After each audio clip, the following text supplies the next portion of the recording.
Пойдемте, значит, в следующую комнату. Сюда не сможет влезть никто, кроме меня. Опа.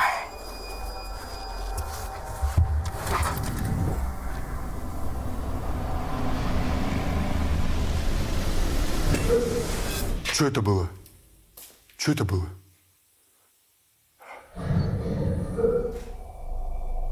Ни хрена себе.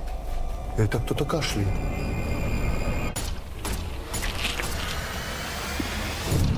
Я спрятал колонку. Пойдемте покажу, где. На которой периодически буду включать отвлекающие звуки. Как только он будет подходить близко ко мне, я буду включать типа звуки кашля, падение каких-то предметов. Я думаю, что сюда, вот сюда, он ни за что в жизни не полезет. Так что мой план гениальный, я считаю. А кто это кашлял? Ну это кашель.